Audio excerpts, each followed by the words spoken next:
Assalamualaikum warahmatullahi wabarakatuh. Bertemu lagi di acara Cendol, cerita dan dongeng online di Dispusibda Kota Sukabumi. Kali ini ditemani Kak Eka yang akan menceritakan legenda Paku Jajar di Gunung Parang. Berdasarkan penelusuran Ki Anis Jatisunda, legenda Paku Jajar di Gunung Parang ini merupakan cikal bakal terbentuknya Kota Sukabumi. Zaman dahulu, Kota Sukabumi ini bernama Tatar Pagadungan yang berada di bawah kaki Gunung Salak dan kaki Gunung Gede. Pada masa itu, Tatar Pagadungan berada di bawah kekuasaan Kerajaan Pajajaran. Pada abad ke-16 Masehi bertepatan dengan diserangnya Kerajaan Pajajaran oleh Kesultanan Banten, Tatar Pagadungan pun ikut porak-poranda. Bahkan pada masa itu, Ki Ranggah Bitung, bupati dari Tatar Pagadungan pun tewas dalam pertempuran. Sedangkan istrinya yang bernama Nyai Raden Puntang Mayang berhasil diselamatkan oleh seorang lurah yang bernama Ki Jarolwakutud. Dia diselamatkan dalam keadaan hamil anak pertamanya. Ki Jarolwakutud membawa Nyai Raden Puntang Mayang ke sebuah gunung di daerah Cibadak, tepatnya di Gunung Bongkok.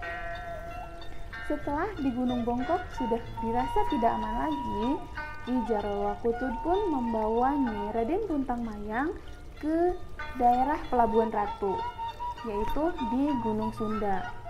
Dalam perjalanannya menuju Gunung Sunda, Nyai Raden Puntang Mayang menemukan seorang anak laki-laki yang kira-kira umurnya 6-7 tahun. Nyai Raden Puntang Mayang pun merawat anak tersebut dan memberinya nama Wangsa Suta. Dalam persembunyiannya, Nyai Raden Puntang Mayang pun melahirkan seorang anak perempuan yang cantik yang diberi nama Nyai Raden Pundak Arum. Nyai Raden Pundak Arum dan Wangsa Suta pun dibesarkan bersama, sehingga mereka menjadi saling menyayangi. Dan bahkan suatu saat nanti mereka akan melangsungkan pernikahan. Namun, sebelum melangsungkan pernikahan, Wangsa Suta memiliki keinginan yang baik. Wangsa Suta ingin mengembara dan mencari ilmu. Atas seizin Nyai Raden Pundak Arum dan Nyai Raden Puntang Mayang, Wangsa Suta pun pergi mengembara ke sebuah hutan. Sampailah dia di sebuah gunung di daerah Cikembar, yaitu di Gunung Walat. Di sana dia bertemu dengan seorang resi yang bernama Resi Saradea. Bersama Resi Saradea, Wangsa Suta belajar ilmu perang, ilmu membangun, ilmu pemerintahan, ilmu kesaktian, ilmu keterampilan, dan lain-lain. Setelah Wangsa Suta merasa cukup dengan ilmu yang diterimanya dari Resi Saradea, Wangsa Suta pun berpamitan kepada Resi Saradea untuk kembali menemui Nyai Raden Pundak Arum. Namun, Resi Saradea berpesan agar sebelum Wangsa Suta menikah dengan Nyai Raden Pundak Arum, Wangsa Suta harus membangun sebuah permukiman di daerah Gunung Parang yang miring ke selatan. Terdapat pohon Paku Jajar yang berdahan 5 dan di dekat pohon Kiara Kembar yang dikelilingi oleh pohon pisang hutan atau pohon pisang kole yang berdaun ungu dan berbunga hijau. Menurut Ki Anis Jatisunda, pohon Kiara Kembar tersebut berada di sekitar Lapang Merdeka. Sedangkan pohon Paku Jajar yang berdahan atau bercabang 5 tersebut berada di sekitar Jalan Marta Dinata.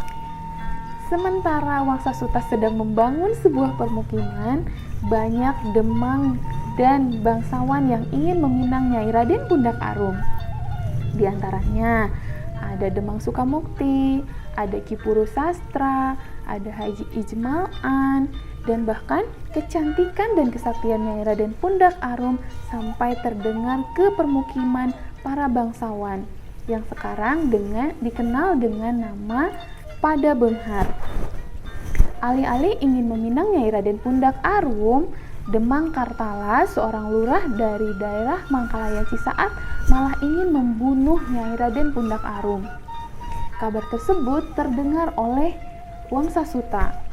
Ketika Nyai Raden Pundak Arum akan dihukum pati oleh Demang Kartala, Wangsa Suta berhasil menyelamatkan Nyai Raden Pundak Arum dan memintanya untuk menunggu di bawah pohon Paku Jajar.